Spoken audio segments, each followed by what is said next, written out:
I'm recording this in portrait format. I don't care. I never wanted to make a video about social justice or feminism or anything like that. I think in large part because it's not my milieu. It's not my practice. It's not what I wanted to talk about. But having been an observer and having been the recipient of the wrath from both sides, I think it's time I voice a little bit of an opinion here.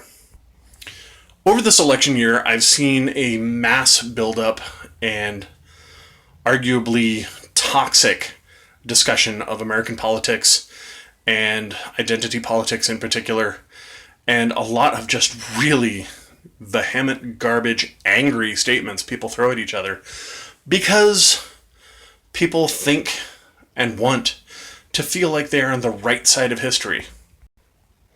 In point of practice, however, we aren't on the right side of history. We're on the side of abusing people and hurting people. I'd like to point out a few observations I've made, particularly in looking at the elements between social justice, the regressive left, the alternative right, and in general, just this whole Trump versus Hillary garbage. Observation number one. I've noticed that both sides of the argument first make fun of people's appearance to devalue someone's argument. Whether you're a regressive leftist, a social justice warrior, an alt-right, a men's rights activist, whatever pejorative term you want to apply to said person you are disagreeing with, the very first thing that you do is make fun of that other person. And if you can make fun of their appearance, you don't have to adhere to their argument. Gee, Bill, you're going bald. That must mean you're stupid. Gee, Bill, you're awfully unhealthily fat. Therefore, anything that you say that comes out of your mouth, I don't have to listen to. You're wearing a work shirt. You must obviously support Trump and are therefore a racist. You have earrings. You must obviously be a homosexual and therefore support Hillary. I cannot stand you. You start to see how stupid that really sounds? Observation number two. Both sides of the argument rest on this idea that they are somehow morally, ethically, and intellectually superior than the other party. I have a PhD, therefore you must bow to my opinion because I have earned it. I am a Christian, therefore I am morally and ethically superior to you because I have God. I am an atheist. I am morally and ethically superior to you because I don't have God. I don't have to see you as a human being because I'm better than you. Again, something that I don't really like, and I think it's really stupid. I think the moment we start going to the point where we devalue other people simply because they're people, and that they disagree with us, I think stops any possible conversation. Both sides resort to mob rule tactics to enforce their opinion. For example, one of the recent altercations that I had about was that in order to attempt to protect the local lesbian, gay, bi, transgender community, a group of people were putting up signs about someone who was reportedly a sexual predator and warning the community, rather than actually going to the police and reporting someone who actually committed the act. The going theory being that, well, the police don't do anything, and reporting it is just too traumatic for someone to relive.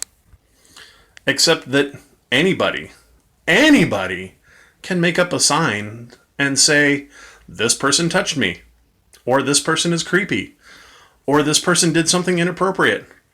For whatever reason. Maybe he owes them back rent. Maybe he is a douchebag. Maybe he did something. But if he really, really did, and he is guilty of a crime, then he needs to be brought to justice. On the conservative side of things, Disagreeing with a conservative commentator or an alt-right personality leads to doxing, where someone publishes your name so that people can hound you with threats or calling the police on your house or calling a SWAT team on your house. You see how dumb this is? Using mob rule, it's A, silly and childish. B, will eventually tax our existing system into non-existence. And C, because anybody can make up a false claim for any reason or post your name for any reason, it ends up creating a system where innocent people die. The mob doesn't care about facts. That's been proven. I think Charlotte has proven so far that people don't really care about the facts. People just care about destroying things to make themselves feel better. Now, we can argue as to whether or not it's valid. I personally don't think it's valid. I don't think destroying African American businesses or destroying random people's lives, regardless of their skin color, is a valid form of protest. My opinion. But when it boils down to innocent people being killed because you just don't like somebody, then you've got to have a serious gut check for a moment. I would ask you this, very importantly.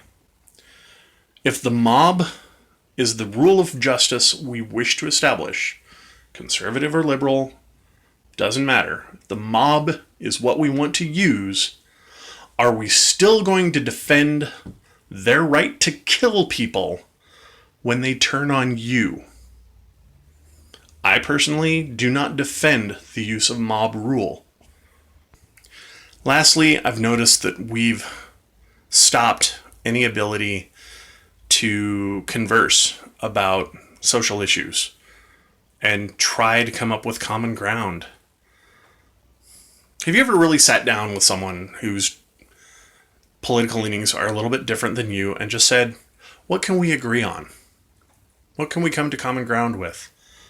One of the most interesting conversations I ever had with someone was sitting down with someone who was pro-choice, sitting down with someone who was pro-life, and ask them, what is the real issue here at hand?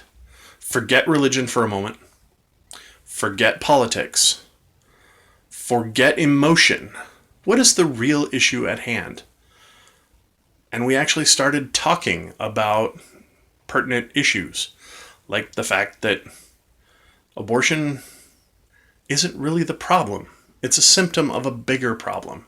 It's a symptom of the fact that our country doesn't address things like emotions when it comes to sexuality. It doesn't address the full factual elements that go into having sex.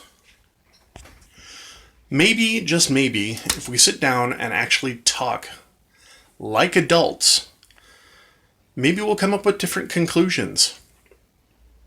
Maybe we'll actually come up with an actual problem-solving method rather than destroying more people in the process.